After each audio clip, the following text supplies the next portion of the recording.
Ed Morrissey Show. Today is Tuesday, November 10th, 2015.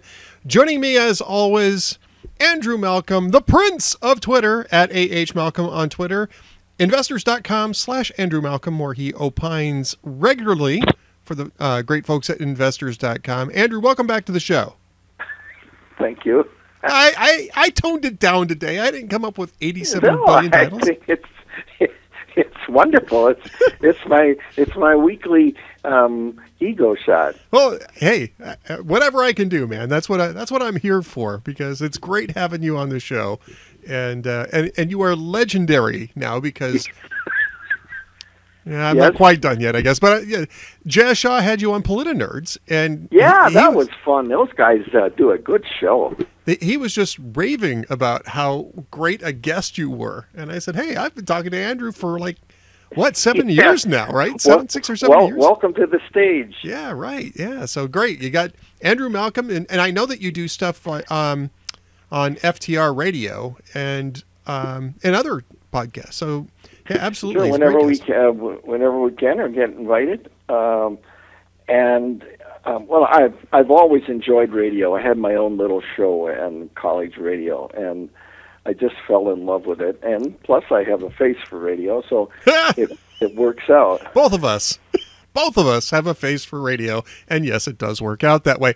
Yesterday I was on Relevant Radio, so I don't know how many people got a chance to follow me over there, but I did.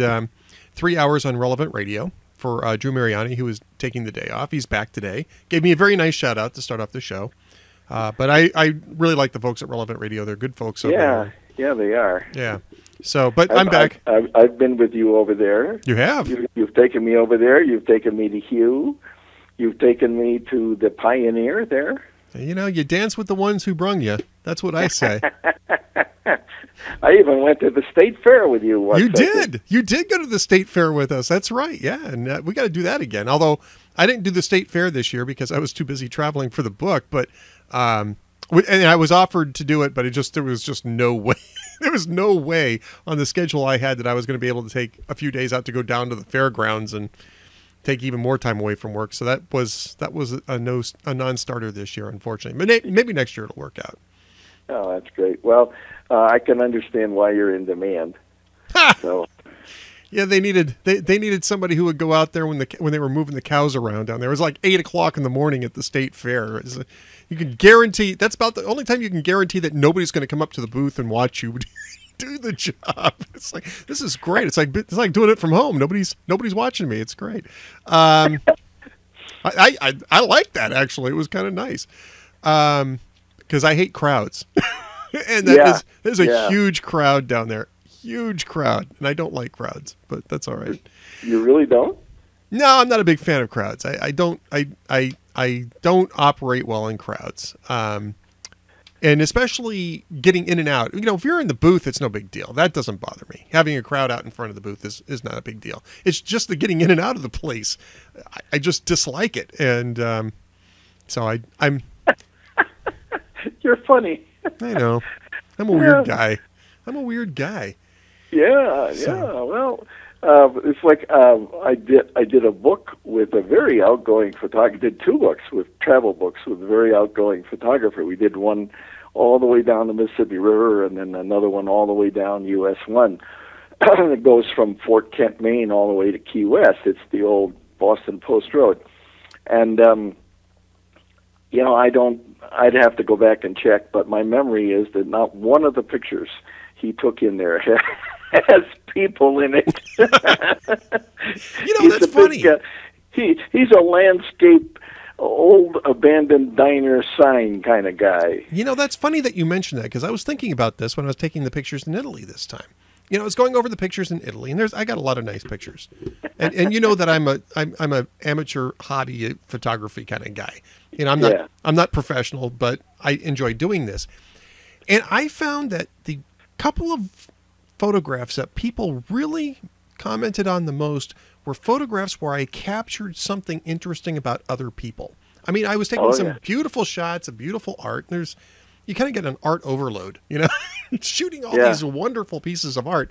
But the one that I got the most feedback on, I think, was the shot I took of this couple who were in wedding attire. She was in a wedding dress. He was in a tuxedo, squeezing into this little tiny part of this riverfront wall so they could get the Ponte Vecchio behind them. This is in Florence, right? It's an Asian couple that were getting married. And it was just kind of an interesting shot. I just happened to see it, so I took a couple of shots of it, one of them which turned out really well. And it was maybe the most interesting shot I took the entire time I was in Italy, and it's because it involved other people. So there's something to people and cats, that'll get them every time. Yeah, I got to do cat photography. Cat photography is my next. But I must admit, of course, I grew up in the country with cats and dogs and horses and stuff. So I'm partial, but not me. Those animal pictures that float around on Twitter, they just get me. Cats with their mouth open, like, what the heck? You mean cats that might have been paying attention to what's going on at the University of Missouri this week? Oh yeah, really? Because I know my jaw's been hanging open on this thing. What a crazy story this is, and it's even crazier because the people who are trying to block the media from covering it are, well, at least nominally part of the Department of Journalism at the university. I think they were voted out today. Yeah, well, I know that they were taking a vote. I hadn't seen the results, but I was pretty sure that the results were going to be, out of that department. Now, she's actually a communications professor. Yeah. Well, she has a courtesy appointment. I don't know what that means, but I guess that's like adjunct or something. Or basically a little boost to the check, maybe. I don't know, or just bragging rights. I'm a journalism professor. Well, not anymore. You're not. Yeah, right. Well, she should go back to school herself then, chasing the media out of covering it. And interesting today at the White House briefing, Josh Earnest, who's normally one of the best people with a keen grasp of the obvious. He said they asked him about the protesters, and he said, well, that was a very strange way to get your message out. So he didn't approach the situation from a press freedom or free speech point of view. He approached it from a strategic communications point of view. If you don't have the media there, then they can't get the message out that you want to put out. So, which is not surprising with this crowd, but every day there's another little disappointment, and I think we have 437 left. So, yeah. It's true as far as it goes, right? It's true as far as it goes that it is kind of a dumb public relations move to chase the media out when you're trying to get some sort of traction for your cause, but at the same time, that's hardly the pressing issue here. The pressing issue is that you had fascists that were calling for muscle to remove reporters from a public space. Mizzou is a public university. They have every right to be on campus, as do the protesters. And this idea that you have to respect our safe space. You have to respect our media-free space. I'm sure there's a lot of politicians who would actually kind of go for that if they thought they could get away with it. Right. Let's have a media-free space here. Well, the White House does it all the time. Most of everything in the White House is closed press. But it's it is kind of shocking, and the fact that I have yet to see widespread denunciation of this outside the media itself tells me that these people may be reflecting an attitude. There is a lot of hatred for the media on the right. Yes, there is. And when during the Vietnam War, it was the other way around. The hatred was from the left, and you had to be very careful where you were standing during this anti-war parades or protests. Yeah, Well, unpleasant time. Yeah, well, I think we're kind of heading into more unpleasant times here, and I think part of this coddling safe space, I mean, it's not a coddling thing. I think it's one thing that people are just, we make fun of people. We have been, at least up until recently, excuse me, making fun of people who need safe spaces. We need safe spaces. It's not a coddling thing. It is a passive aggressive way to infringe on other people's rights. And what you saw with, I think his name was Tim Tai, who's like, now like free speech is hero du jour, is that there is a threat of force behind that. And in this case, it wasn't just a threat, it materialized. You had a university professor, or at least an instructor. I mean, I don't know if she's a full professor there or not, but it's certainly an instructor, who, by the way, whose specialty is delving into the societal issues arising from 50 Shades of Grey. I don't know if you saw her. Oh, please. Exactly. Calling for muscle, literally calling for muscle to remove the guy from what is actually public space. Doesn't belong to her, doesn't belong to the people who were on that ground. It belongs to everybody. And he had just as much of a right to be there as she did. And the rest of the concerned students, not 1950, had to be there. And so, I mean, this is... Jonah Goldberg wrote a book a few years back called Liberal Fascism, which I thought, the title might have been slightly off. I think this is a better way of putting it is progressive fascism. And this was a great example of this. Is they're calling for muscle to remove people from public space because they want to claim it for themselves and are using an aggrieved status to justify it, Andrew. And this is, again, not necessarily an unprecedented thing in academia. Yeah, I love the way Rich Lowry put it, that this attempt to oust the president would have gone nowhere until the SEC football team got involved.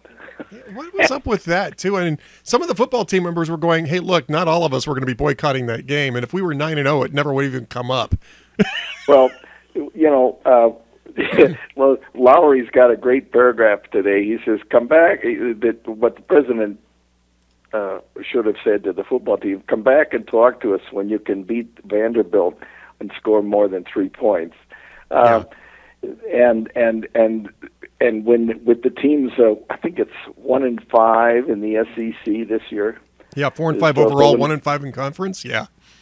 So that when they say that they're going to boycott the game, you say, well, how would you notice? You're right. Yeah, I would if I was a university president or one of the I forget what you call them, the chancellors. My answer to that would have been this: the football program has been canceled. Yeah, right. Oh, and by the way, and the scholarships is due. Yeah, and the scholarships. Welcome to Mizzou. Yeah, the end of the scholarship that Ben Carson didn't get. Yeah, so. Right. Well, we'll get to that in a second. John Ziegler is going to come on, and you know that he's going to have something provocative to say about that. But look, absolutely. But look, I mean, there's a lot of aspects to this story that are just very troublesome. One is the football, the football tail wagging the university dog here, which is a real problem, I think, because football isn't the core mission of these universities, and this is a state-funded university. And if the football team wants to start directing university policy, then I suggest that all of their students transfer into education as a major and get their degrees first. Yeah. But I mean, if that's the way that this is gonna go, then I think that this is, again, a state-run college. I think the Missouri State Legislature should perhaps step in and say, you know what, if this is what's going to happen, then I think we need to cut the funding for the athletic department, or at least for the football program, for a couple of years, and trim this out a bit and restore the football program back to its proper priorities within the academic structure. And I mean, this is insane. And then, of course, Sean Davis over at the Federalist today is reporting that one of these supposed incidents that drove this one grad student to conduct a hunger strike and a few members of the football team to threaten a boycott may have been a hoax. That's the poop swastika really? that was on. Yeah, supposedly the poop swastika that was on the wall. Turns out can't be substantiated, and the picture that's floating around that supposedly was taken of it is actually about a year older than the incident. It's been around for a while, and so yeah, it turns out that that might have been a hoax anyway. Well, journalism instructor or communications was that was identified as a journalism faculty member. Yes. To begin with. So there's a lot of flake stuff. I don't want to impugn campus stringers because I was one, and that's how I helped put myself through school. But that's where you learn the business. It's not where people go that know the business already. So yeah, and yeah, she's been around at the campus since 2008. I don't know if she's tenured or not. She's an associate professor or assistant professor. That may be a tenured position. I have no idea. But if she's not tenured, I don't know that the incoming administration is going to look kindly on her. There was another professor of religious studies that was in that same scrum with Tim Tye, who was holding up his arms to block the camera. That person might find employment at Mizzou a little untenable as well in the end. Religious studies. This is it's we're laughing about it because we want to be entertaining about this, but it's infuriating because this is an attack on free speech. It's an attack on free access to public spaces, and it is basically grievance mongers trying to carve out their own little fiefdoms and trying to flex their muscles, literally in this case, in order to shut down discussion. And that's one of the points that Rich makes is that the grievances they have are that they're not being coddled enough. And Britt Hume posted a memo from the campus police talking about that. If you get insulted sometime, call this number. That to me is even scarier. I mean, that's kind of the worst thing of this is that the police are asking for to be called on what is basically somebody exercising their free speech. I mean, you have to keep reminding people of this. But even if you can classify something as hate speech, and I mean, I wouldn't trust these guys to do it, but even if it was classified as hate speech, you're still allowed to say it. And by the way, you're still allowed to proclaim it in public spaces. Yeah. As I recall, the what do you call them? The Nazis. Got to march through Skokie, Illinois. Right. So. Very famous case at the ACLU, where the ACLU defended the American Nazi Party, and in order that they could access the same type of parade permits that everybody else does. And I mean, that's been the standard for, was that 78, I think it was, in Skokie? So for a long time ago, 37 years ago or so. I remember it like it was yesterday. I should remember it, but 78, where was I? I was in Japan. There you go. Yeah, you were in Japan. I was in Cerritos High School. So there you go. Just a kid. Just like yesterday. All right. Well, let's not go there. But all right. So you had a piece up today about the immigration ruling from the Fifth Circuit. They upheld the temporary injunction that was imposed by a district court in Texas that blocks Obama's executive amnesty. And then you and I both wrote about that. And then just shortly afterwards, the White House announced that they were going to appeal it to the Supreme Court. Not a big surprise here, but time is running out on Barack Obama, right? Yeah, it is. And I guess there was some concern in his Justice Department that over the length of time that the three-judge panel in New Orleans was taking, because it was going to give make it more difficult to get on this Supreme Court term's docket. So I guess they will. But interesting that the district court judge and 2 out of the 3 judges at the appeals court level. Of course, New Orleans is a more conservative circuit, but still, that they all said that on its merits, the 26 states led by Texas were likely to succeed in their claim. And they actually, one of the judges, in an opinion, used Obama's quote that he was going to, quote, change the law against him, and noting that in our system of government, it's Congress that makes and changes the laws. So, not El Presidente. No, not El Presidente, or El Jefe, depending on what his title is this week. Every time I get into one of these, my oldest son and I, we start pulling lines out of Bananas. You remember that? Oh, I do. Yes, I do remember Bananas. Back when I actually used to like Woody Allen. Yeah. Yeah, right, exactly. So from now on, the official language will be Swedish. and everyone will wear their underwear outside so we can check. and the little dictator who's fleeing the country calling to make a hotel reservation in Miami, and he says, yeah, how much? For a single? I've used that line so often in my life. Single? For a single? Did you ever see the movie Moon over Parador? I don't remember that one. You might enjoy that one if you like Bananas. I mean, it's not quite as I don't know. It's pretty clever. It's not quite as clever as Bananas was, but Moon over Parador was pretty funny. It had Richard Dreyfuss in it and Raul Julia, the late great Raul Julia.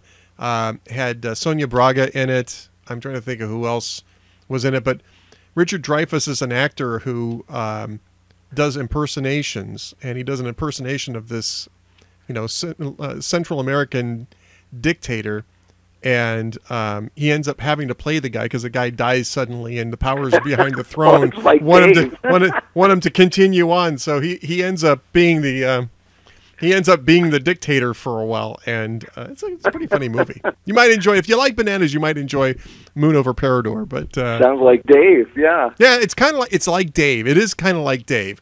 It's maybe slightly darker than Dave, but it's still good fun. It's a fun movie. Richard Dreyfuss is very funny in it. Raul Julia is very, very funny in it. So I would recommend it. Most people don't even know about it, but it's a fun movie. But so the immigration thing, the problem for Obama now is that even going to the Supreme Court, you're not going to get a decision on this thing, and until probably he could get by June, right? Maybe if he gets on by this June, docket, right? By June, but that's the injunction. By that time, I see what you mean. Yes. Mm-hmm. Yeah, by that time, the judge might have reached a decision on this thing, and you're back into appeals. And if he decides that, which it sounds like he's going to decide, because he said that's the likelihood of the, the plaintiffs are likely to prevail. If he decides that Obama overstepped his constitutional bounds, then again the program is shut down until you can get an appeals court to overturn it. I think that the clock has just about run out on this thing for him. I don't think he's going to have much time to put any of this into practice. And the irony is that he had Democrats for the first 2 years of his first term, and he could have done it. Right. I mean, he could have done all of this the first 2 years of his term. He didn't. It wasn't important. It's basically a big show now. He knows he's not going to be able to do it. So the Supreme Court fight is just another way to extend the circus. If he wanted to do it, he could have done it. Yep. So, yeah. So, I don't know. The whole thing is sad. And actually juvenile, Yeah, I agree. And Andrew's got a great post up at this, by the way, at investors.com/Andrew Malcolm. I've linked to it. Make sure you go over and read that. And now, Andrew, we come to the really silly, juvenile, and sad story for today, which is tonight's debates. Oh, yeah. Yeah, I would pay someone a lot of money To watch it for you. to write it tonight. Actually, what I'm going to do is for a change up. I think I might write about the undercard debate, just because it's 4 people and it's easier. but that means I'll have to watch them both. So I don't know whether I'm up to that. Well, I don't know. You know, Graham and Pataki were shown the door here. They're not going to be on the stage this time. This time they moved Huckabee and Christie down to the undercard debate. Well, Graham was actually pretty good in what I saw. I mean, he knows he's not going to go anywhere in the race, but he was very erudite and certainly well informed on foreign affairs. Yep. But it'll be interesting to see. I suspect the Fox Business crowd. I mean, I respect Cavuto and Maria Bartiromo, so I suspect they're going to do a heck of a job and keep it more focused on substance. The answers and the retorts are longer this time, so hopefully we don't just get longer blather. We get more substance answers. Well, hopefully. There's a couple things about this in regards to the moderators and the sponsor, the broadcast sponsor. First off, they got nowhere to go but up from the CNBC debate. Almost nowhere to go but up. It's possible to have been worse than the CNBC debate, but you'd really have to be trying, I think, to underachieve to that extent. So, in one sense, I'm expecting this to kind of return back to at least a professional level of, they're going to ask a question, they're going to get an answer, then they're going to ask another question, sort of thing, rather than, chipping at the opponent or at the opponents, maybe opponents, chipping at the candidates themselves and getting into these, tendentious exchanges with the candidates rather than just asking a question and getting out of the way so that the other people can respond to it rather than themselves. So I think you're going to see that's going to improve. And I think Fox Business News, especially after having seen the CNBC debate, will organize the questions in a much more rational manner so that you're talking about specific policy areas of the economy all in the same space rather than just bouncing all over the place. That said, I think they're going to come. I think there's going to be pressure on them, Andrew, to show that they can ask tough questions too, and that they're not being intimidated by the pushback from the candidates, against the mainstream media. So, I kind of expect to see some tough questions, perhaps aimed at some of the more personal issues that come up with each of the different candidates. And Ben Carson has found a fertile field. Both he and Trump complaining about the media. If the media is unfair, I mean, that going in, so you don't go in, or you go in and shut up and play the best you can. There are ways to turn things on them, but to make every media opportunity a whine about how you're being treated. And to be honest, I guess I'm really out of the mainstream on this. But if, as Carson's website and book said, that his life story is the guts of his campaign, then it seems to me extremely fair game to check out what he's saying about his life story. I agree with that. I do. I do agree with that. I think that Politico really botched that. And I think that and I think CNN didn't do a terribly good job of covering it either. And by the way, I botched it. I botched that original response to the Politico piece. But it's I agree with you though. If the thing with Carson is that he's running on his life story, because he doesn't. I mean, he's not running for neurosurgeon in chief, so we're not exactly going over his case history, and we shouldn't. There's no reason to. But he's running on his life history, his integrity, especially, and his biography. So yeah, I think that it's fair for the media to dissect that, but I think they have to do it fairly too, and I'm not so sure that he doesn't have a complaint about that in the second piece. And I know John Ziegler has a different opinion than I do about this, but I don't think you can complain. Oh, they're vetting my personal story if the personal story is what you're running on. Just the same, Andrew, as I would say that Carly Fiorina couldn't complain about people looking at her experience at HP.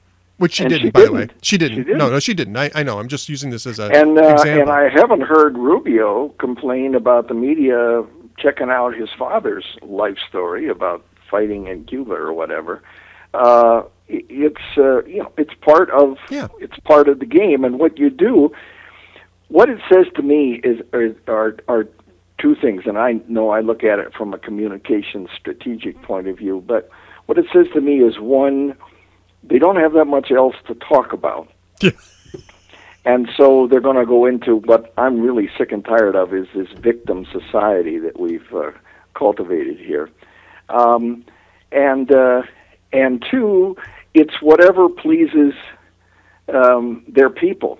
Now, if you, and this is a generalization, and all generalizations are wrong, but if you're on Twitter or Facebook or whatever, and you're reading the stuff that Trump's fans are posting or Carson's fans are posting, these are not thoughtful responses. Okay, no. These are people who have decided to back this person, which is fine. I mean, I don't care who they back. That they've decided that they like this person, and they're desperately looking not so much for reasons to support him, but for reasons to be against people who don't support him. And so what it ends up is angry people going after people who said things that they could perceive as slights to their guy. Not because Trump, I mean, I posted an excerpt, yes, of course it was mocking. I said Trump finally gets really specific on his plans. And it's from a September media opportunity, and a guy in the audience asked him, what are you going to do to bring back the American dream? And it is the most wandering, convoluted, confused, incoherent argument. But yes, I hear that a lot. A lot of people tell me that the American dream is dead. It isn't. We're going to bring it back. Trust me on that. I hear that a lot, though. A lot of people are, I mean, it's has nothing to do with being president or making an argument, and his people love it. I know. That's kind of what's disturbing to me, is that now those two candidates, people like them not on the basis of any thinking, but they've decided they like him. And even real conservatives like Trump, who is nothing close to being a conservative. So I don't understand it. It's like little robots. We wind them up and they all go out and cheer for their guy and boo the person that says, "Wait a minute, the emperor doesn't have any clothes on." Yeah, but at some point in time, one of the candidates is going to have to stand up to. Oh, wait a minute. This news just in from abroad. No, that was Jeb Bush. Apparently, they're going to launch an attack on Marco Rubio because they always telegraph their punches. Dun dun dun dun dun. Wah, wah, wah, wah. I've been wanting to do that all day. All right, so we've only got a couple minutes left. Jeb Bush. It's Fisher cut bait at this point, right? If this guy can't get any traction, this is, how long does this guy go on? They got $20 million that they're going that they told the New York Times that they're going to use to attack Marco Rubio. For the second time, they're telegraphing a punch before a debate. This guy he's not very good at this. No, Andrew, he's not good at this at all. I was interested. There's a few of my friends who I knew from the first George W. Bush campaign, and they've gone to work not for Jeb but for Marco. Yeah. So that to me was very, very interesting, and I love the way the media is trying to portray Marco Rubio as the establishment guy. This is the guy who challenged, who the Republican Senatorial Committee bought ads to defeat in the primary because they were for Charlie Crist. You know what? In Florida. You know what Jeb? You know what Jeb needs to do to destroy Marco Rubio? Drop out and endorse him, because that's the only. It's the only thing it's gonna. It's the only thing that's gonna work. Well, I think Jeb's going to hang around for a while, and I guess he hopes something will catch fire. And who knows? Nobody would have thought at this point in 12 that Newt Gingrich would win the South Carolina primary. So, yeah, true. Yeah, I guess you never know, and that's like Coach says. That's why they play the game. But we're all. I keep trying to rein myself in from drawing long-term prognostications or outlooks because so much has changed so quickly, and it is so early. I keep saying this, but it's the truth. In 1960, John F. Kennedy announced his campaign on January 3rd of election year. Yep. And we're still 2 months from that. So we're just a couple of weeks after Bill Clinton announced his campaign, and we're already saying who should get out and who isn't. I don't mind the way they pick people for the debates. They got to have some way to do it, and other than drawing straws, I don't know what you do other than go by an average of poll numbers. We got into Investors Business Daily got into quite an argument the last week or so because Joe Scarborough, and who is a big Christie guy, went after, and so did Politico, went after our poll, our IBD tip poll, which in the last three presidential elections has been the most accurate. So they've been dismissing it as little known and wrong and so on. So we've been fighting back against that. Well, Andrew, we're going to have to wrap this up here. But okay. But before we do, we got to get the jokes of the week from you. Okay. Well, Seth Meyers said Donald Trump's new book outlines his plan to make America great again, although the book doesn't say specifically when he's leaving. Okay. Yeah. A CNN anchor Jimmy Fallon said, got in a heated argument after Trump insulted a reporter. CNN was like, guys, keep it down. You'll wake the viewers. And finally, Jimmy Fallon also said the national debt surged $340 billion overnight the other day, the biggest one-day jump in the national debt ever. And they looked into it, and apparently Obama was still signed into Amazon when he let Joe Biden play with his iPad. That would do it. That would do it. And you are on Biden watch. You are the leading expert in all things Joe Biden. Yeah, there's not much to watch now. Yeah, except, true. Did you see when he went off on Republicans? Or I mean, on Netanyahu? No. Over the weekend? No, I missed that. Oh my! Netanyahu just hired as his spokesman a guy who a month or two ago said some derogatory things about Obama. One of which is that clearly he's an anti-Semite, and that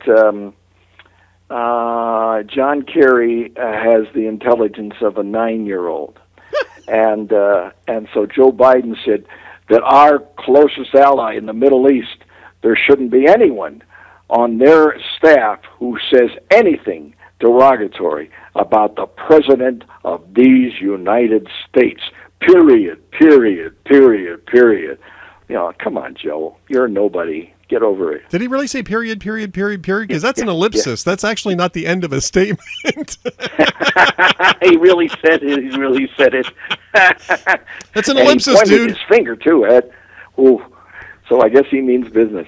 All right. Well, I mean business too, and you mean business too, and we're both going to be watching Fox Business News and we're going to have to survive yet another debate tonight, and we'll talk more about this next week when you're on Tuesdays, as always. Okay. Don't All forget, right, buddy. Take care. you too, sir. Andrew Malcolm, the Prince of Twitter, at @AHMalcolm, and investors.com/Andrew Malcolm. Thanks for being with me today, sir. You bet. All right, folks, we're going to go ahead and move on to Fred Smith. Let me go ahead and set this up. Fred Smith is from Competitive Enterprise Institute. We're going to be talking about a new paper. Will be coming out tomorrow, actually. It has not yet come out. I have had a chance to take a look at it because, I'm special that way. I get to see all the cool stuff, guys. I do. I really do get to see all the cool stuff. But, we're talking to Fred Smith, Competitive Enterprise Institute, about a book about reviving capitalism. Lessons from the near-death and rebirth of American railroads. So this should be kind of interesting. He's a co-author of this with Mark Scribner. So we're going to talk to Fred Smith. This is Fred Smith, Director of the Center for Advancing Capitalism. I'm not able to take your call at this point, but leave a message and I'll try to get back to you. Well, I'll tell you what. Let's go ahead and try to give Fred Smith one more try on this. And yes, I would, if it was somebody who we knew really well, I would leave a funny voicemail message. We'll give it a minute, and we'll try calling him back and see if we can't get him on the air. Fred Sonic Smith, yeah. T-Rand in the house there. T-Rand in the house. That was very interesting music, Marty. Thank you, Juanito Cabron. By the way, chat room in fine form today. If you're watching this show live, but you're not signed into the chat room, it's just a free membership at ustream.tv. You just register for it. You can pick out your screen name, and then you jump into these chat rooms. In fact, even after you pick out your screen name, you can put in little gag screen names later if you so desire. But that way, you can actually interact with the other folks in the chat room. If you're logged in anonymously, you're not able to do that. So just FYI. Cranky T-Rex is the chat room moderator, and he's the one who sets this up. I'm usually on his brand of the chat room front end. Unfortunately, I had to reload all my operating software on my Mac Mini, and I updated Java at the same time, and that the new version of Java apparently doesn't run on that front end. So I'm back to the Ustream front end, but either one works. So either one works. Either one works. Ustream killed the Reneg thing. Oh, that's too bad because that was kind of fun. T-Rand used to do that all the time. Now I know why T-Rand is in here as T-Rand. Ustream took away T-Rand's fun. That is terrible. It's a terrible thing. Let's go ahead and see if we can get Fred Smith on the line here. If not, we'll do a face the chat before John shows up.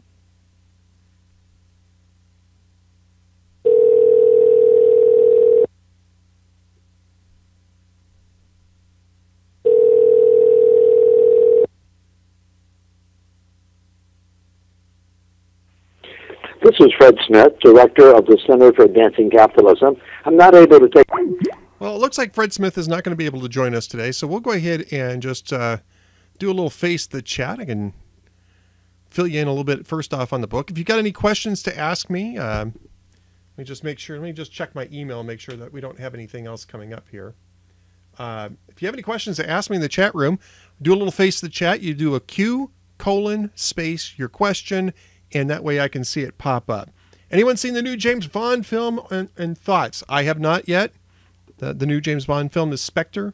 I actually really enjoy the Daniel Craig James Bond films. I know that that's not necessarily a popular opinion, but I actually really think that Daniel Craig makes a good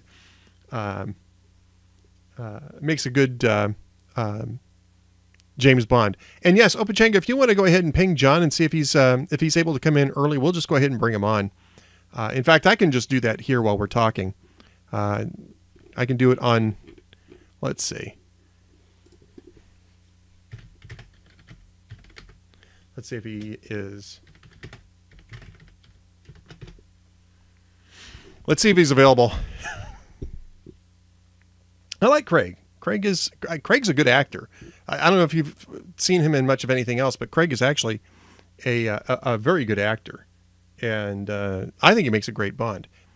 So the latest on the book is we're in the middle of copy editing. I spent most of the weekend, most of Friday, Saturday, working on the copy editing changes.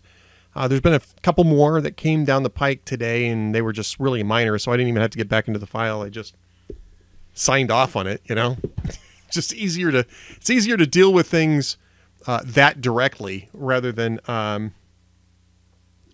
have to get involved in reopening Word and doing all that kind of fun stuff. So it's moving.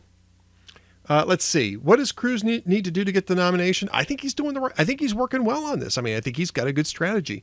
The problem is that you can't go frontally against Trump and probably not against Ben Carson either. So you have to wait for your opening in that sense. And John might have a few thoughts on this too, for that matter.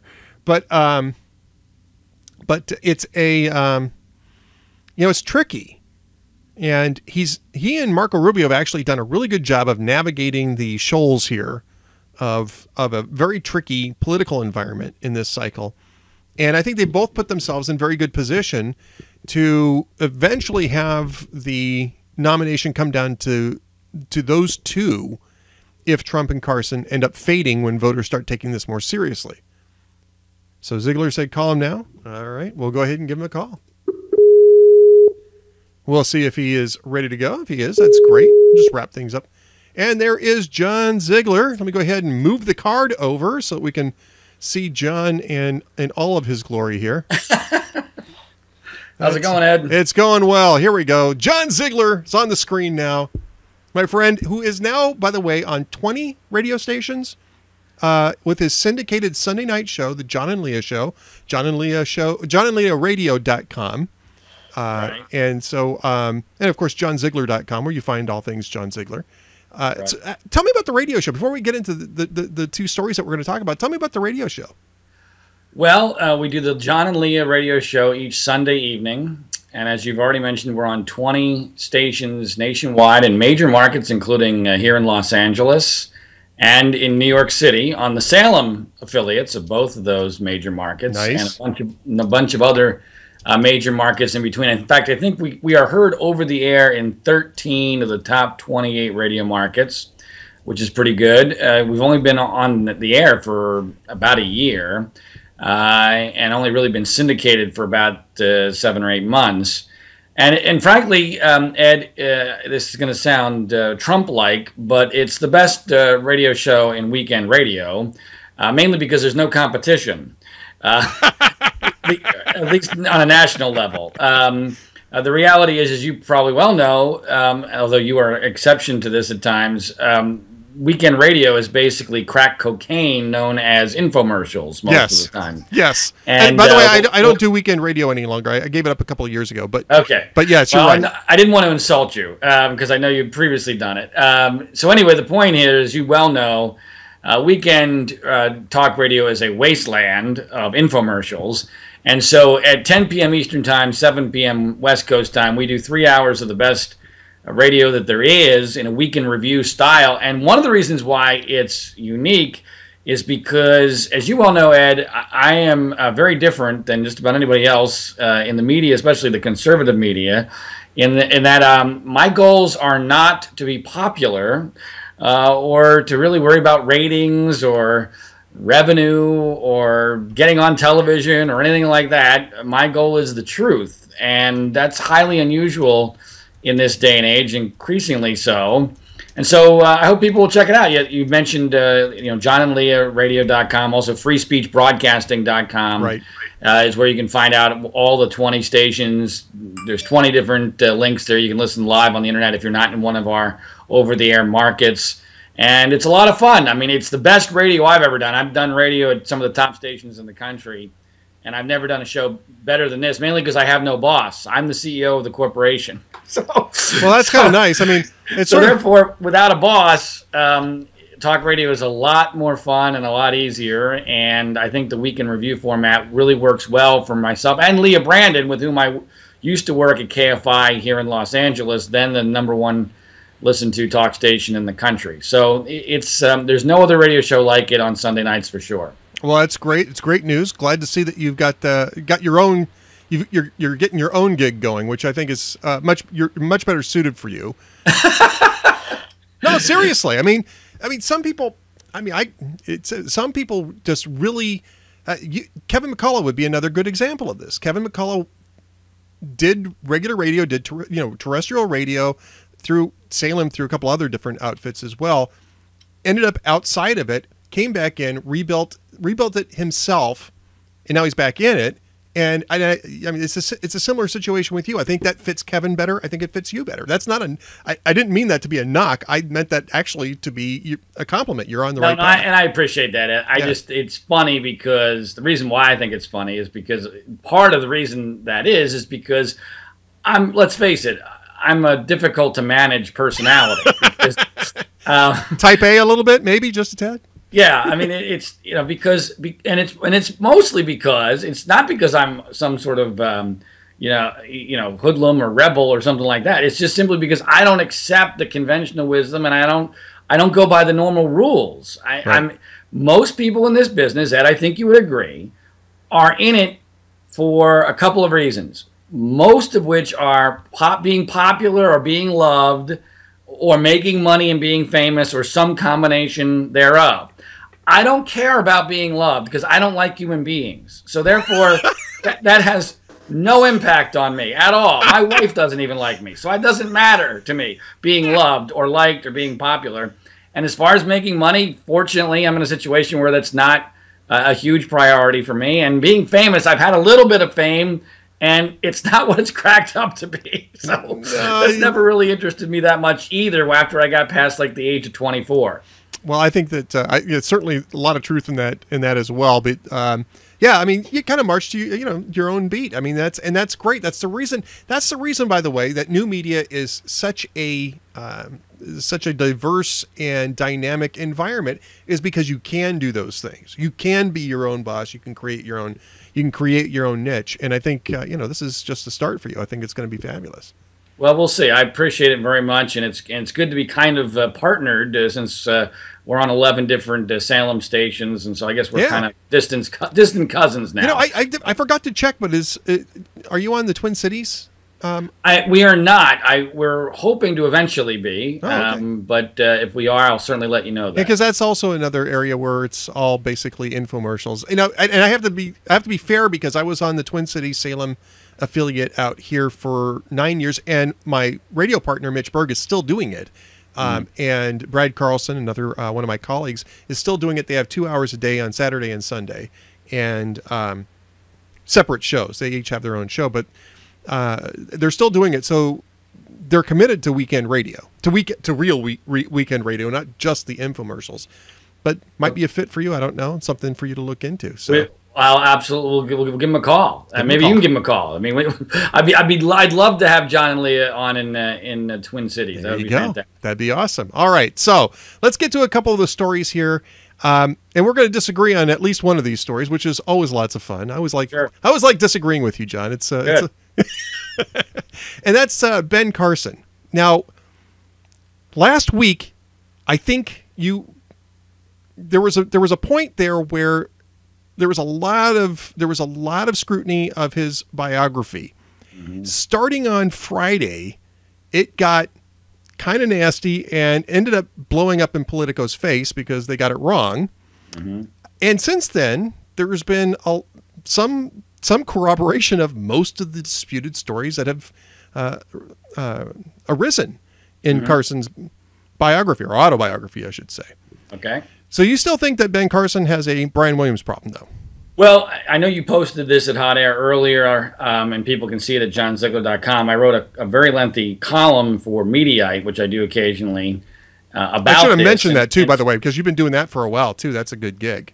Yeah, well, it's off and on. They're kind of weird over there, but it's just a weird business, as you know. It is a weird business, yeah. But anyway, so people can read the column, and I hope they will, because this is a column that has nuance to it. And I realize nuance doesn't play very well in this day and age, where everybody wants you to take one, take on something and it not be ambiguous or nuanced at all. Here's the deal. I think you know as well as anybody, Ed, that my street cred on the issue of media malpractice is about as good as it gets. I mean, somewhere behind here, there's a movie billboard for my movie, Media Malpractice, How Obama Got Elected. Yep. which you attended the premiere for. You covered that whole Odyssey when I went on the Today Show, The View.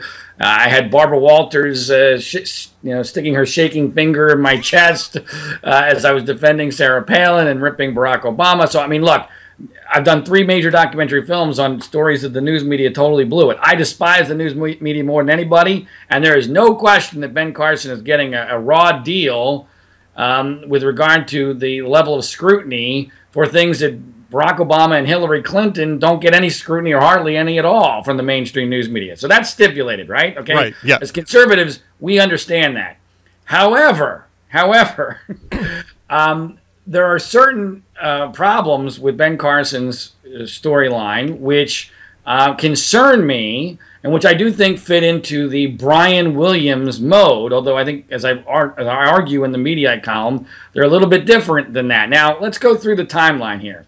I agree with you that Politico blew this. In fact, I write in my column that this is the best thing that ever happened to Ben Carson in the short run. I actually agree with you. A very good thing because Carson responded to it well, and it really did. It blew up in Politico's face, and I think it's put a little Teflon around his biography from this point forward. I agree with you totally, and I say that in the column, that it almost doesn't matter to his fans now what is found about his biography, unless it's just humongous and it's clear-cut, which I doubt is going to happen at this point. I agree that it has really put a stench over this entire line of questioning into him, at least among his supporters, because there is so much understandable skepticism by conservatives of anything that the news media says.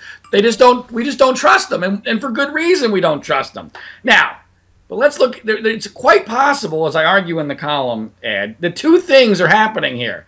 The media is railroading Ben Carson, and his story is fraudulent. Those 2 things can happen simultaneously. They can, but I honestly think after watching a lot of the corroboration, BuzzFeed, by the way, which is actually doing a pretty good job of coming up with at least some corroboration on these points, on Carson's points. I think that at worst, you have a guy who was writing a memoir through maybe a little bit of a rose-colored glasses look backwards, and might have put a little positive spin where it shouldn't have been applied. But I think that's about the worst that you can say. And frankly, we've got Hillary with the Tuzla Dash. We've got Bernie Sanders trying to explain to us that socialism is completely compatible with with the American economy, and it ranks really low. Ed, I agree with everything you're saying. I don't think we're going to disagree nearly as much as you think, but here's where we're going to differ a little bit. Let's go look at some of the specifics here. Now, look, the Politico way overplayed the West Point thing. Yep. But there's no question that he strongly implied he had been accepted into West Point. And in order to do that, you have to apply. In order to get an actual offer, you have to actually apply first. Yes. And it's not an easy process. See, this is what's bothering me here, Ed, is that I think conservatives are fooling themselves, and the conservative media, I think, I look at the conservative media very cynically, as you know. Yep. Because I don't think that their goal is for us to win at all. I think their goal is personal profit and popularity, but that's another story for maybe later on. But here's the deal with the West Point thing. I've heard a lot of conservatives say this is just like if Ben Carson was an athlete and was being recruited by a football powerhouse and he turned them down without ever actually getting an offer in writing. No, it's not. That's not true. That's just not true. No. The application process to West Point is very arduous. There's a medical test. There's a physical test. There's interviews.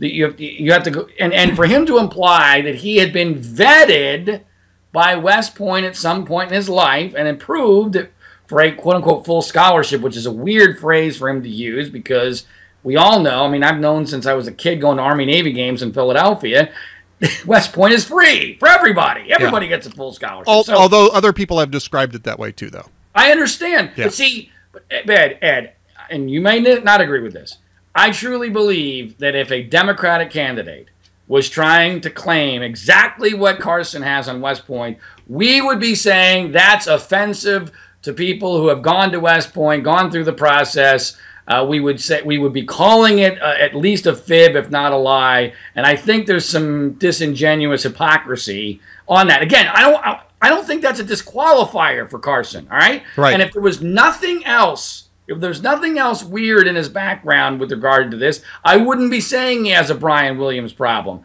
But the belt buckle story is obviously at least partially false. It's obvious. The stabbing thing, you mean? Yes. Because his mother corroborated that in public about 17 years ago.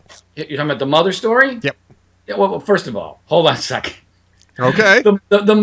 So wait a minute. You're telling me that the corroboration for the general story that there was some sort of a stabbing comes from his mother decades later when she acknowledges that she did not witness it.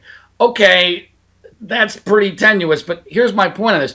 I think, Ed, what we're finding out is, and I think the Yale story is similar, that something occurs. What exactly, we don't know. Something within the realm of what Carson is saying does happen. But then, to your description of it, and I think it's largely because of this guy's got a surgeon's ego, and he also has a very religious worldview, which is, I'm not saying that in a negative way, but that's obvious. He looks at things, I believe, he thinks that his life has been touched by God, Ed. Mm-hmm. And I think that when you think that your life has been touched by God, and let's say you get into a physical scuffle, that maybe there was a knife somewhere with a guy who you now refer to as Bob, and who was once a friend, and now he's a relative, and he won't come forward, and you start to add in, well, gee, my life could have been totally different if that had gone in a different direction. How did I get saved? I got saved by a magic belt buckle that breaks the knife as I'm trying to stab the guy, which if it happened, which there's, even if you just think about that from a physical standpoint, how does that occur? But if it did, I'm pretty sure, Ed, it would make it into the movie. And it's not in the movie. The stabbing is in the movie. The magic belt buckle isn't. And so when I'm looking at this in the totality of things, I'm looking at this as very similar to Brian Williams, where here's a guy with a huge ego who has created a narrative that is based on the notion that his life is special and that special things happen to him. Now, is all of this disqualifying for the presidency? You know what? For some people, it might not be. But this guy's entire argument is his biography. I agree with you on that. I mean, and I was talking about this with Andrew just a few minutes ago, right? We don't have a track record of legislation that he's authored. We don't have a track record of, gubernatorial actions that he's taken. He's been a surgeon. We're not going to go through his surgical case history because A, it's irrelevant, and B, it wouldn't be appropriate, right? Because it just doesn't have anything to do with politics. So yeah, he's running on two things: his integrity and his life story. And so when people are saying, "Oh, it's unfair that they're scrutinizing this," I got to agree with you, John. It's not unfair. That's what he's running on. And I said this about Carly Fiorina and HP. It's not unfair to scrutinize Carly's work at HP because that's what she's running on. And to Carly's credit, Carly says the same thing. Yes, I'm running on this. You feel free to take a look. I don't have anything to hide about HP. Things didn't work out because there was a lot of politics involved, and I'll tell you all about that too. But you can't just say, I'm running on my biography, I'm running on my integrity, and then not expect at least some scrutiny of both of those to occur. I think the issue, though, for conservatives is that they see a dramatic inequality between that and what you very well documented about Barack Obama and the lack of vetting that took place there. And to some extent, people complain about Hillary Clinton, but we've been looking at Hillary Clinton for 23 years too. I mean, there's only so much more you're going to be able to drill out of Hillary Clinton. I mean, let's face it, she's been in the public square for 23 years. That's one of her problems, is that people know her too well. But I think what they see with the Ben Carson thing is that there's an iniquity there, a basic iniquity, that he's getting the type of scrutiny that Sarah Palin got, and that Barack Obama and Bernie Sanders isn't getting this. Bernie Sanders wrote this weird this weird sort of erotic literature, and hardly anybody's talking about that. Right. Ed, I could not agree more with everything you just said. It bothers me as someone who did that movie, Media Malpractice, how Obama got elected and Palin was targeted, that Sarah Palin did not get, in my opinion, the same kind of rally around the attacked that Ben Carson is currently benefiting from the conservative news media. But I have to say, I am very distrustful of the conservative news media these days. I think that what we learned, one of the things we should have learned in 2012 is that the conservative media is not to be trusted. The conservative media told us that Mitt Romney was going to beat Barack Obama. Now, I didn't. I was one of the few conservatives who consistently said, Obama's going to win. In fact, I wrote a column, and the Huffington Post was the only place that would I remember this, yeah. I would post it, called Why Romney Lost the day before the election. The reality is the conservative media is not that competent. I know these people. They're not that competent. Number two, their goals are not victory. In fact, they have a huge self-interest to lose. Because Barack Obama has been the greatest thing that's ever happened to Fox News Channel and the Drudge Report and several other conservative media outlets. Now, I'm not suggesting conspiracy. I'm not a conspiracy person at all. However, I do believe that people tend to act in their own self-interest. Well, I would put it differently. I would put it like this. I think that there are conservative media outlets that put ideology over practicality. Mm-hmm. I would say that. I don't necessarily think that they're in it to lose. But what I would say is that they prioritize, and I'm not talking about all of them. I'm not even talking about most of them. I'm talking about there are some that would rather have, say, 30 true conservative senators in the Senate rather than a 60-vote majority. Right. I would say that. Well, let me just expound on the point that where I'm going with why this is relevant to Carson. See, because the people who have been defending Carson the most are people who covet their audience, right? It's about talk radio, for instance, and sure, internet websites. Your audience is everything. And with regard to Ben Carson, here's someone who's the most popular person in the presidential race on the Republican side. I mean, all the polls one of the two, because but from a personal popularity standpoint, yes, very well liked. Number one. Yep. So if you're going to attack him, you're going to offend at least 25, maybe 35, 40% of your audience while gaining nothing. And see, that's the equation through which they look at, do I attack or do I defend?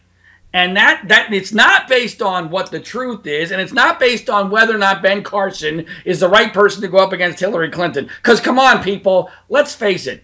Ben Carson, nice guy, smart guy, like him, glad he's out in the public domain, have no issue with him personally, is never going to beat Hillary Clinton. I don't care what the current polls say. Yes, he beats her in some polls now, but that's because the American people don't know who he is, and he hasn't endured a year of media attacks, the likes of which even Sarah Palin never saw. Right. He's just not prepared for it. He doesn't have the temperament. He doesn't have the background. He doesn't have the experience. He would get sliced and diced. He'd be ground meat by next summer. It's absurd. It's an absurdity to even think that Ben Carson can be the next president. Even if he might have been... I don't think he would do that great of a job because I don't think surgeons have a real good mentality for being president of the United States. But the reality is he's never going to beat Hillary. And most of the people in the conservative media understand that, but they're not going to tell their audience that because they're going to maybe lose listeners or lose viewers or lose clicks. And that's all that matters anymore, Ed. That's the essence of it. And that's what bugs me, is that we should be trying to figure out who's the right person to beat Hillary Clinton. And it's not Ben Carson. It's just not. Who would you? I mean, I don't know if you're picking a candidate. I certainly haven't. I've got some ideas about who would be better than others. Which ones would be better than others. Someone who has, and thank you for asking the question. Yeah. As someone who, and I'm trying not to be Trump-like here. I have picked every single nominating process and every single general election in my lifetime. Which started back in 1976 when I was 9 years old. Not that was all that difficult, but I've had some pretty dead-on predictions. And I'm telling you, Ed, that the tandem that had the best chance of getting to 269 electoral college votes, which would have been victory because it's a tie and Republicans hold the House, and that means they would win the presidency, would have been Scott Walker and Marco Rubio. That would have been a winning ticket. You got to be a good candidate before you can be a good president, though. And Scott Walker had issues. And I'm a big Scott Walker fan. He's done great in Wisconsin.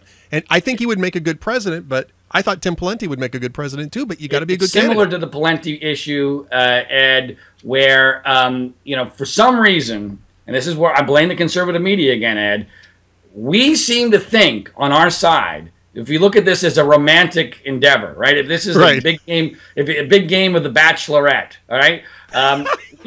We seem to think that we can have any bachelor we want. We seem to think, as a conservative base, we seem to think we're Christy Brinkley, which we are. She's 61 years old. It's not 1984 anymore. Yeah, but she still looks good, man. I mean, come on. You got to admit, she still looks... Okay? We still look good, but we're 61. It's not the 80s anymore. We have to look at this realistically. Yeah. And so because Scott Walker didn't make people's hearts go pitter-patter, frankly, I think that the whole Walker narrative has been purposely misinterpreted. I believe that Donald Trump is what killed Scott Walker. I think it totally changed the race. It forced him, if you remember, from a strategic standpoint, he was the front runner for about 15 minutes, hired all these people, spent all this money. Then Trump comes in, and it completely blows him out of the water while everybody else was still holding their fire. Well, if Trump had not come in, Ed, I believe with every fiber of my being, Scott Walker is still the front runner today. Possibly. I really do believe that. Possibly, because I think you're right. It did change the race. It changed the entire dynamic. Changed everything. I agree with you on that. Changed everything. So anyway, if you looked at it from an electoral college standpoint, it's amazing to me that no one ever talks about the numbers, because this is a number. You're a numbers guy. I am a numbers guy. You understand the numbers. I used to be a polling analyst at Quinnipiac University. This is all about numbers. It's all about getting to 269 at least. And there was a clear path to 269. Wisconsin, Iowa, Ohio, Florida, and then you win. You got Rubio and in Florida, Walker in Wisconsin. You pick up Iowa. You pick up Ohio. You got 269 right there. Yep. Nobody else gets to 269 that easy. Nobody. Now the only way I see it currently of the current options is it's got to be Rubio, because you have to win Florida. I mean, we can't even start a discussion unless you win Florida. Right. So absolutely. So in my view, Rubio and who else I have no idea. But Rubio can't win in Wisconsin and Iowa, in my view, not against Hillary. I mean, who knows? But I think he's the underdog against Hillary. I think actually, by the way, this is actually the subject of my book coming out in the spring. Which, by the way, you are quoted in. Wow, I'm honored. Well, I can't wait to read it. Warmly. But I just wish, Ed, that conservatives would just spend 5 minutes looking at the numbers. I mean, because you absolutely have to win Florida. I personally believe that Virginia is somewhat of a long shot in a presidential election. And obviously everyone says, well, what about Trump? And look, I'm a guy who on the surface ought to like Trump. I hate political correctness. Donald Trump has supported me publicly on my work in the Penn State case. I've met Donald Trump backstage at the Today Show. He's exactly the same way off the air as he is on the air. Yeah, he's authentic. He's authentic. And that's part of what is so attractive about the guy is he's authentic. Yeah. Right. So there's a lot of reasons for me to like him. And, would I prefer him to be president over Hillary? Abso-freaking-lutely.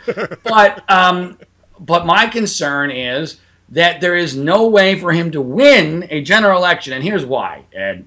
This past last Tuesday, there was an off-year election. Republicans did really well. Isn't it amazing how well we do in off-year elections? Yep. Why is that, Ed? You know what the answer is. The answer is low turnout.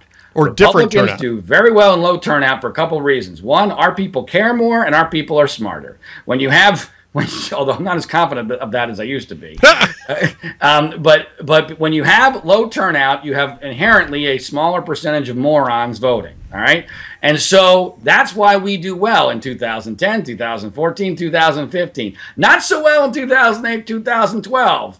Well, here we have an opponent, Hillary Clinton. Her number one problem is going to be getting out her base. Well, not her base, but there's the sliver that's next to the base. Her base will turn out. But getting the middle to get enthused. She's going to have an enthusiasm problem, all right? Yes. So that's the best thing we have going for us is that she's not going to get Obama-like turnout.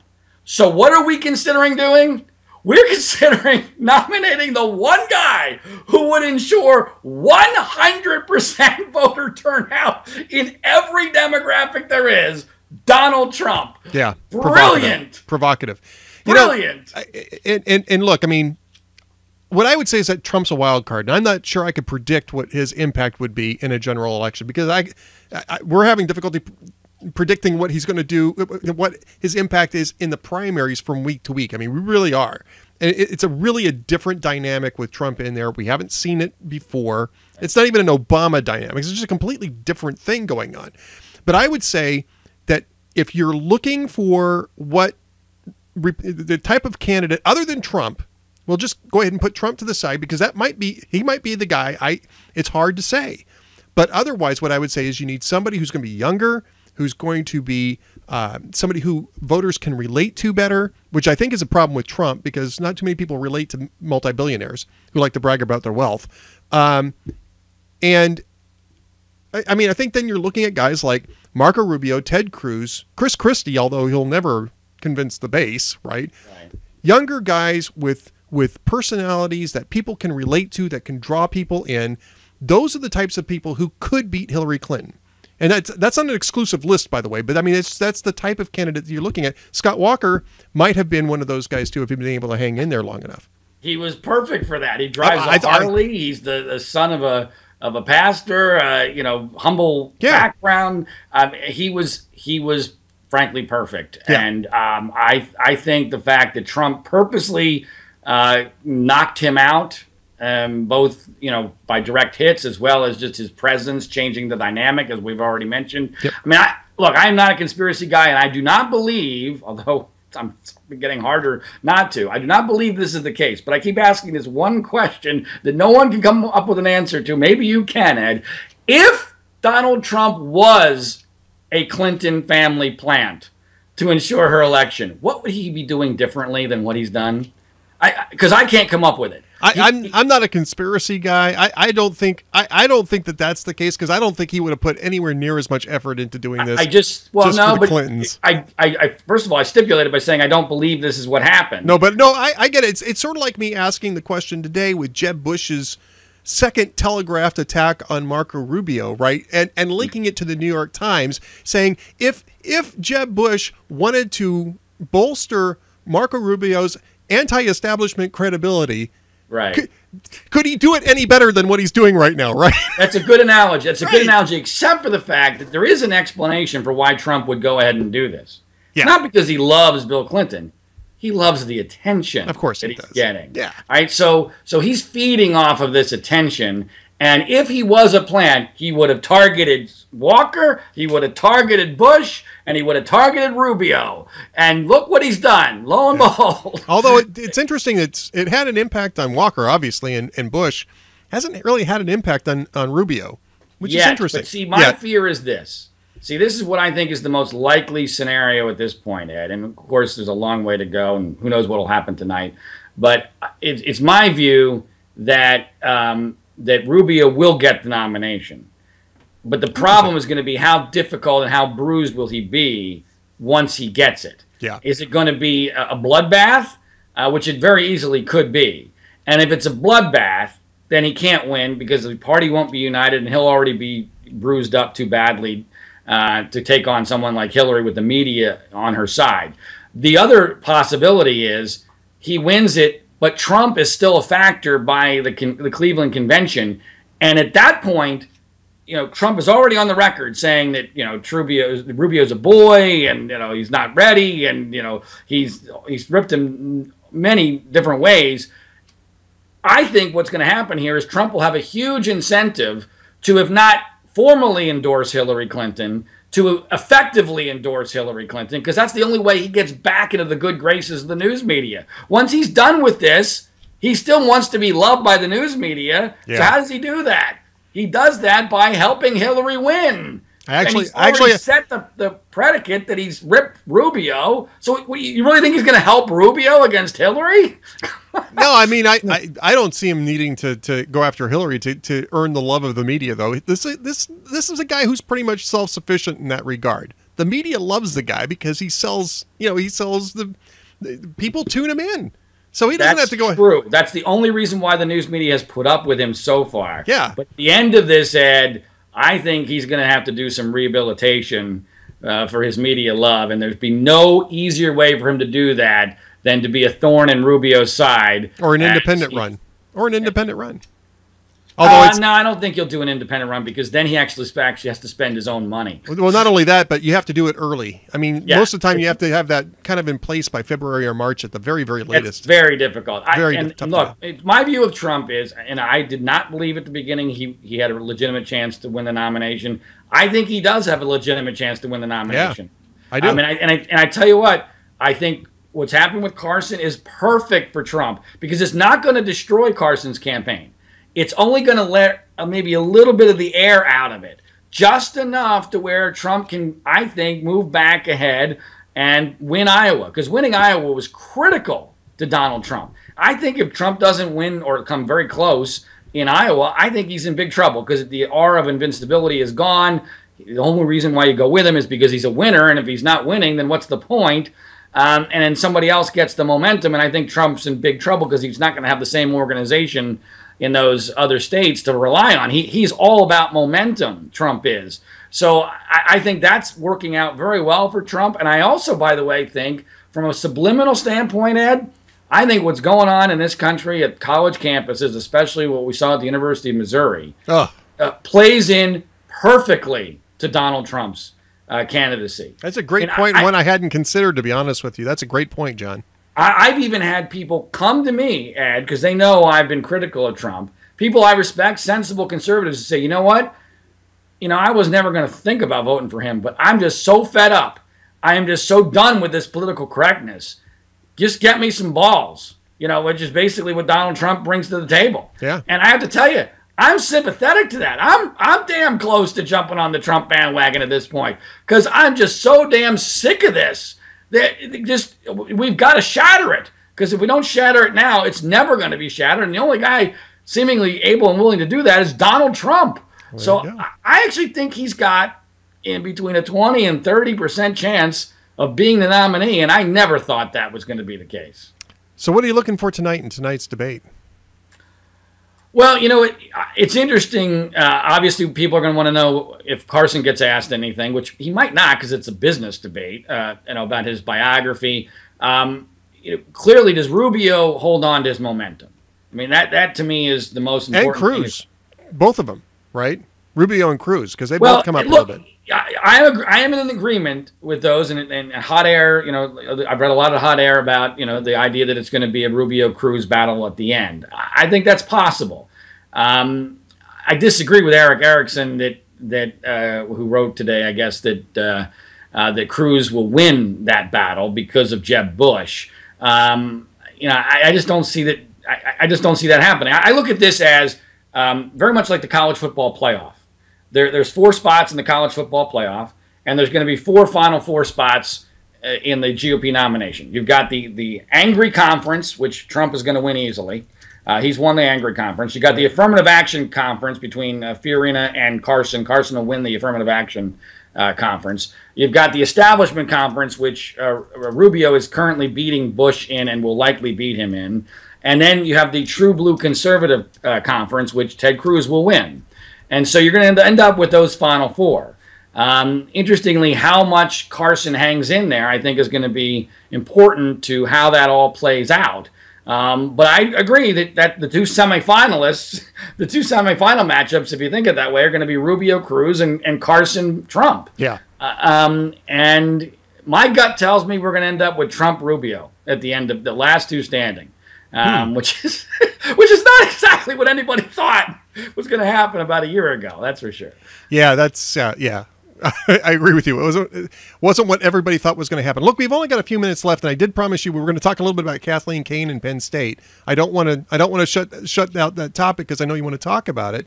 Kathleen Kane, under a whole lot of just a whole lot of trouble crashing down around her. Now she's sending out emails from the Pennsylvania establishment, all these sexist emails, pornographic emails, I guess, in some instances.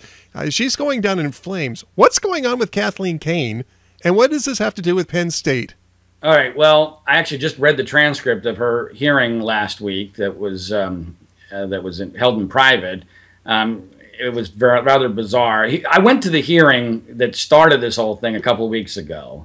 And basically, the short answer to your question, which is a very complex answer, is that the state of Pennsylvania is incredibly corrupt. And the Sandusky investigation has revealed that in huge ways because there's been amazing amounts of scrutiny. I mean, there's been 3 major investigations into this thing. And now we live in an email age where everything gets held forever, and it turns out that the only pornography found in the entire Jerry Sandusky case was by the lead prosecutor, the investigators, and some of the judges that were involved in the case. Yeah. And not by Jerry Sandusky, which is pretty amazing if you believe the conventional narrative. Give me 2 minutes or 3 minutes here, Ed. Absolutely. Go for it. No, go right on ahead. All right, here's the deal. All right, here's the deal in the entire Penn State case. It's interesting that we're talking about this the week of Missouri, because conservatives seem to get it on what's happening at Missouri.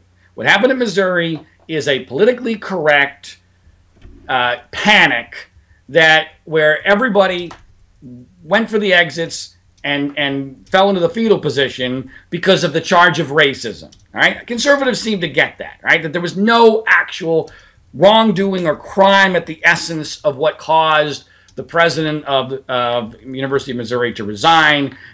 Because conservatives have learned that this is the game that the leftist activists, terrorists play, all right? Right. I want you to take that into consideration into what happened with Penn State. I have investigated this for over 3 years for no money. I've put everything I have into this. I've spent my own money. I work on it almost on a daily basis. I've interviewed Sandusky in prison not once but twice. I've been on the Today Show with Matt Lauer not once but twice. I've interviewed hundreds of people on this thing. And I know it's going to be shocking to people who have not paid attention, because the news media went away on this thing thinking they got it right, back 4 years ago, when it happened 4 years ago this week that Joe Paterno was fired. By the way, I have no connection to Penn State University. I went to Georgetown. I'm telling you with 100% certitude, 100%, Ed, that there is zero doubt that the entire Penn State quote-unquote scandal was a sham and a fraud. And that despite what I believed at the beginning of this, that Jerry Sandusky must be a horrendous serial pedophile, because that's what everybody said, and that Penn State would never curl into the fetal position and acknowledge things that they were guilty for that if they didn't happen, and fire a legend like Joe Paterno. That was impossible. Well, guess what? That's exactly what did happen. And in fact, it's the only way the story makes any sense at all. That this was a massive, classic rush to judgment, where there were no actual crimes, there was no cover-up. And I realize that for most people, they're going to go, John, that's insane. You must be a conspiracy theorist. Actually, no. I'm an ardent anti-conspiracy person. And the only way you can make the facts of this case make sense is through my narrative, which makes a hell of a lot more sense than the nonsensical, factless narrative that we were sold in 2 days. The news media, as incompetent as they are, figured this whole story out in 2 days. No, that's not what happened. And people can find out more about it at my website, www.framingpaterno.com. It's not literal. It's a figurative phrase. Framing. It's not a conspiracy theory. Framingpaterno.com. I know it sounds incredible. It is incredible. It's the most incredible story I've ever heard of that there's ever been. I don't know whether or not it'll ever break open, Ed, because the news media has created a censorship on this story, a bubble around this story like no other, because they put all their chips on that one, and they got it wrong, just like they've gotten it wrong so many other times before, like, for instance, the University of Missouri. So, okay, By the way, you can probably find that link also at johnziegler.com, which is in the show post. You can go over there and find that. So where does Kathleen Kane end up in this thing? Is she a truth teller? Is she out of her mind? Or is she corrupt? I mean, she's facing charges for perjury and obstruction. Are those legit? Here's how it relates to Sandusky. Okay, and this is everything has a symbiotic relationship here. She's releasing all these porn emails from the Sandusky investigators because they went after her. That's at least her view. She's using this as proof of the incentive for other people to have blackmailed her and to set her up on the perjury charge, which caused her to lose her law license and might get her impeached. Now, I don't know enough about the original charges against her to know whether or not they're a complete political setup, but I do know this, Ed. The people that she's got the porn on, they have a hell of a lot to protect because they created an investigation of an innocent man who's going to die in prison, whose greatest crime was being so naive that he left a prime job at Penn State to go work with at-risk kids in a charity full-time, thinking that was his life's work, largely because he's an extremely religious man, which caused him to be incredibly naive and easily set up by what occurred here. Those people put an innocent man behind bars. They've got 3 Penn State administrators who 4 years later still have not faced trial, Ed. The reason? Because they're innocent. Because there was no cover-up. And if all this gets out, all those people who Kane is releasing the porn on have a hell of a lot to lose. So at least from an incentive standpoint, I can see that she might have a case. I don't know whether or not she committed the crimes for which she's being accused. And I was not impressed by the testimony that she gave about the grand jury leaks because she actually theorized, Ed, in this hearing that the transcript that just got released about 3 hours ago, she actually theorized that Jerry Sandusky might have been the source of the grand jury leaks, which is just preposterous. In every possible way. It was obviously a prosecution grand jury leak, which should have it delegitimized the entire investigation because those grand jury leaks were used in this case before anybody nationwide ever heard of this case as a Craigslist ad for more accusers to come forward because after 2.5 years of investigation, they couldn't find any evidence. And the reason why they couldn't find any evidence was because there were no crimes that had been committed. All right. Well, you can find more about that at johnziegler.com and framingpaterno.com. Is that right? That is correct. Framingpaterno.com. And Ed, I appreciate your open-mindedness on this. I know it sounds nutty, but I would bet my 3-year-old daughter's life on it. In fact, the most amazing part of this whole story is it's not even close. Not even close. But that's how broken the news media is in 2015. Well, like I said, you can find out more about at johnziegler.com, framingpaterno.com. What was the one for the radio show other than johnziegler.com? It was freespeechbroadcasting.com. Freespeechbroadcasting.com and johnandleahradio.com, I think, right? You got it all correct. See, I try to keep up with these things, John. I do try to keep up with these things. Yeah, I can always rely on you for accuracy, Ed, and fairness, and I appreciate both. Well, it's great talking with you again. Congratulations on the radio venture. I know you're going nowhere but up on this thing, John, so congratulations on that. We'll talk to you again soon, and I'll tell you more about the book when things start settling out a little bit, but you're definitely mentioned in it, and warmly, I will tell you that. Congratulations on it. I look forward to it. Talk to you soon. Talk to you soon, John. Thanks again. Bye-bye. John Ziegler has been my guest, the last guest on the Ed Morrissey Show. I did get a note from Fred Smith's assistant. There was a miscommunication on their end. He had assumed I was calling a number that they hadn't given me. And so he was not in his office. So obviously they couldn't pick up the phone. But they did want to know if we could reschedule, and it's a good topic. So we'll reschedule, we'll get him on, we'll get him in, and definitely talk to him about that. It's just, if you get a chance though, the paper will be released tomorrow. So if you get a chance, you can go over there and take a look at it. And then when we bring him on, we'll talk more about it. It's a good topic. It's an intriguing topic about capitalism and how you can actually reduce regulation over time if you work at it. And the experience of what he calls the near death and rebirth of freight rail in the United States demonstrates how to do that. That's the argument in the paper. And so Conservative Enterprise Institute, CEI.org, You can find that tomorrow. It'll be published. All right. Well, tonight I'm going to be doing debate stuff. So, I mean, I'm debate all day long, all night long. It's just debate. And I know a lot of you will probably be watching it. If you are, we'll be on Twitter. And if you're not, we'll be on Twitter. You can kind of follow along with myself and the rest of the Hot Air Town Hall media folks on Twitter. So be sure to follow us. And you will be able to absorb our wisdom. I smell a book. Jackson J says,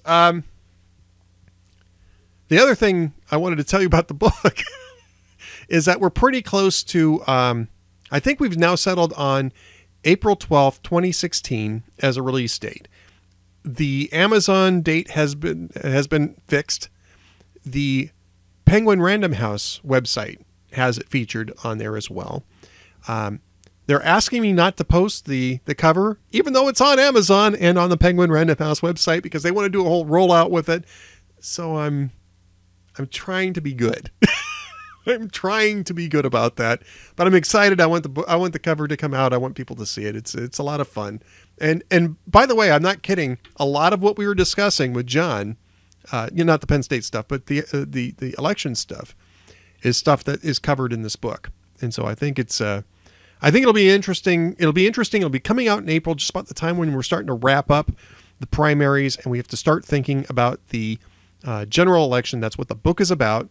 So I hope that you will be pre-ordering. Pre-ordering is good, by the way, on Amazon. Pre-order. We like to get pre-orders. It's going to be available on Kindle.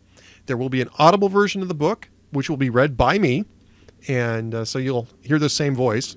Hopefully not quite as hoarse as it is right now. I did 3 hours of radio yesterday and did a lot of talking today.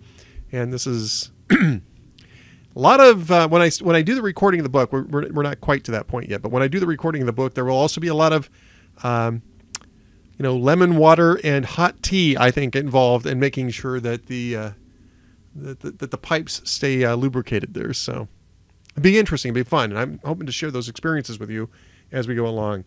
And Ziegler says, thanks. Well, you know what? That's great. And he's, I like John. John and I have known each other for, quite a long time. And I'm glad to see that he's doing his own thing, because I think that really is the best thing for him. I think doing his own thing, like Kevin McCullough did, it's a smart move rather than trying to catch on in somebody else's organization. All right. Well, I want to thank everybody in the chat room. Thanks for sticking it out today with us. I want to thank Cranky T-Rex. That's crankytrex.blogspot.com, buzzpo.com, where he writes, and occasionally hotair.com. And it's always great to have his stuff. He did a great post on Gamergate the movie, which apparently is going to be just as accurate as Truth the movie. Oh, he called it Gamergate the motion picture because I was tweeting about Star Trek the motion picture at the time. But we haven't heard from Kevin McCullough, because he's busy. I'd love to get him on the show, but I mean, the guy is booked. He's absolutely booked. We trade messages every once in a while. Kevin's a great guy. I'd love to get him on here, but it's just impossible for him to do this on a regular basis. I'll get him on here at some point in time, and we'll talk more with Kevin. I actually really miss Kevin, doing radio with Kevin, because Kevin's fun. John's fun. Dwayne, Andrew, they're all fun. All right. Also want to thank, by the way, Cranky T-Rex is at Cranky T-Rex on Twitter. So be sure you're following him. If you're not following him already, I mean, come on, man. It's like the ESPN thing. Come on, man. Let's pull up some walking music here. And don't forget to put your own URLs in the chat room. We're all about shameless blog promotion here at the Ed Morrissey Show. Let's cut it there. There we go. A little low, but that's good. Who else has been in the chat room? It'd be just as accurate as the SVU episode. Yeah, that was terrible. And then even Ice-T ended up coming out and saying, well, wait a minute, you can't trust the media on these things. No kidding, Ice-T. No kidding. All right, who else has been in the chat room? Rick Nichols, one of the fabulous tribbles. The Hugh Hewitt Show starts in 20 minutes, by the way, 21 minutes. Fausta from faustasblog.com, a Great Western Hemisphere blog. I read her every single day. You should as well. Guelph, Juanito Cabron, Mr. Fastbucks. All of these folks are fabulous tribbles here. Opa Chenga, Prairie Dog SD, T-Rand, who the man most was it hardest hit by Ustream's no new nicks policy. T-Rand. And of course, Maya Paso at the Ancestral Morris events. Hey, Mom. And the first mate behind me, keeping me on the straight and narrow. All right, folks, we'll be back again on Thursday. I'm not doing any more radio this week. I'll be back again on Thursday, 4 p.m. Eastern Time, 3 p.m. Central, 1 on the left coast with Dwayne, Generalissimo Patterson, and who knows who else will be showing up or not showing up. Until then, enjoy the debate tonight and don't miss a minute of the Ed Morrissey Show. We'll see you later.